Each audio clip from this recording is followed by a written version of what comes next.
When I was younger, I would always try to find solutions to my problems on the internet.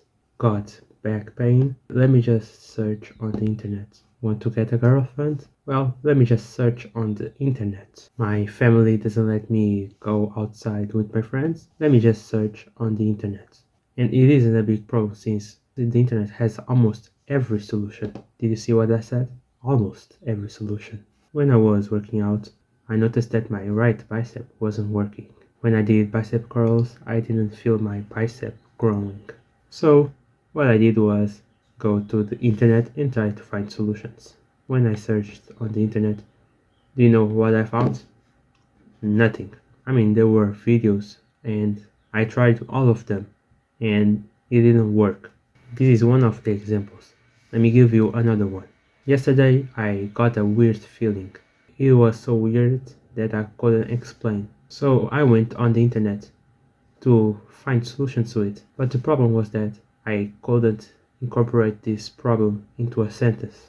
So pretty much every video that was recommended for me, it was pretty much useless since I didn't know how to explain the feeling.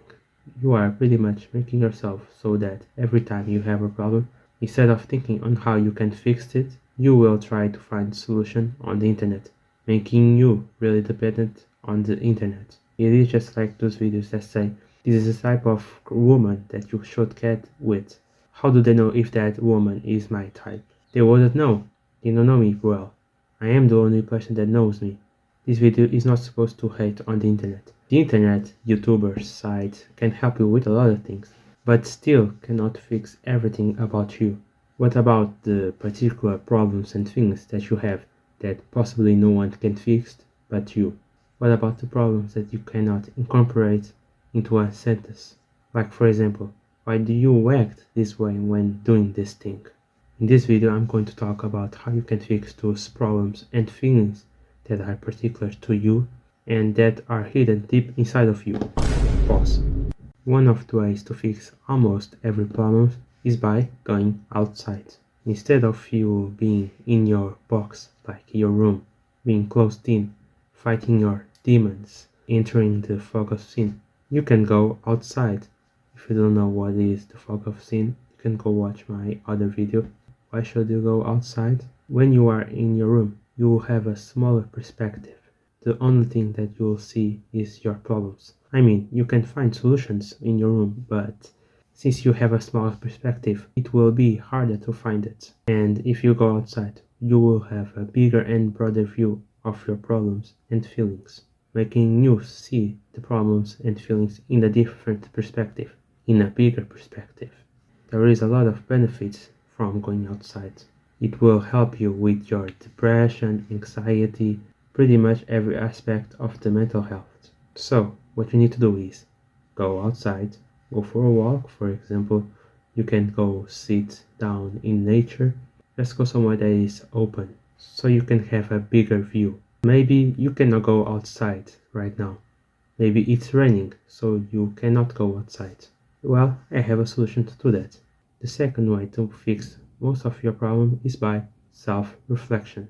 Self-reflection will help you organize and free your mind.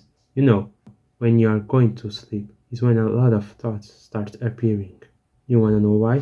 The reason is because the only time that you're not stimulated, like for example, being on your phone, going to school, talking with your family, friends, is when you are going to sleep. And since you didn't free up your mind before, the only time that your mind can be free is when you're going to sleep. That's why you feel overwhelmed. So how do I self-reflect so I don't get overwhelmed? In your routine, give a little bit of time, like for example, 5, 10 minutes, 30 minutes, 1 hour if you want to just sit down and just look at a wall. That's everything that you need to do to self-reflect. You may be asking, how does that work? Well, when you just sit down and just look at a wall, thoughts start appearing. So pretty much you are freeing up your mind and you are also organizing your mind. So just do this for like what, half an hour and you will be good. But there is a little problem with self-reflection, is that you will probably forget what you reflected. So I got a solution to that too. So the third way to fix most of your problems is by journaling. Journaling is really good. I really like journaling. Journaling is pretty simple but really helpful. So journaling is pretty much writing down something on your notebook or phone, and in it you can put the problems that you have, the goals, and also gratitude journaling. On another video I talked a little bit about gratitude journaling. If you want to know more about it, maybe it will appear on the screen or it will be in the description. But we are not trying to show gratitude to people. We are trying to fix our problems. So I'm going to show you another type of journaling. So to do this type of journaling, you need to write down on your notebook. I recommend doing it in some kind of notebook like this. Since you're typing on your phone really fast, you will not give your mind time to think about what you're going to write. And when you are writing down on your notebook, it will be slower, so it will give you more time to think about what you're going to write, making you reflect more. Anyways, so what you need to do is write down your problem and feeling that you have, and then ask why you have this problem or feeling and how you can fix it. I'm going to give you an example of what I wrote down on my journal. So I wrote down, why do I act this way when I am around my friends? And then I wrote down how can I fix it. And when I did that, I found reasons to why I act that way and solutions to it. And try to write everything that comes up in your mind. You could just go on the internet to find it, but it wouldn't work since you are the one who knows you best. So you are the only one who can fix it. Or are you? Are you sure you are the only one who can fix it? The fourth way to fix most of your problems is by talking to God. If you're not religious, you can skip this part, but I recommend still watching it. You and God are the only ones who know you best, but God knows you even more than you know about yourself. I mean, God has already planned your life, so you can pretty much trust your life to Him. I recommend you doing this right now, and if you cannot do it right now, do it later. So what you need to do is sit down somewhere comfortably, close your eyes, and then imagine you holding the problems that you have, the feelings that you have, the worries, the regrets. Try to be in the present moment. Try to be present with God. And when you feel like you are present in God, just let it go.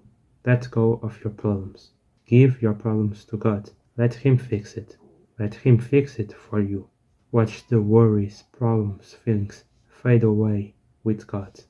And then you can open your eyes. And these were all of the ways to fix most of your problems. These four ways that I mentioned before are completely different from each other, but you can still do it at the same time. For example, you can go outside, sit down somewhere, and start writing down the problems that you are reflecting.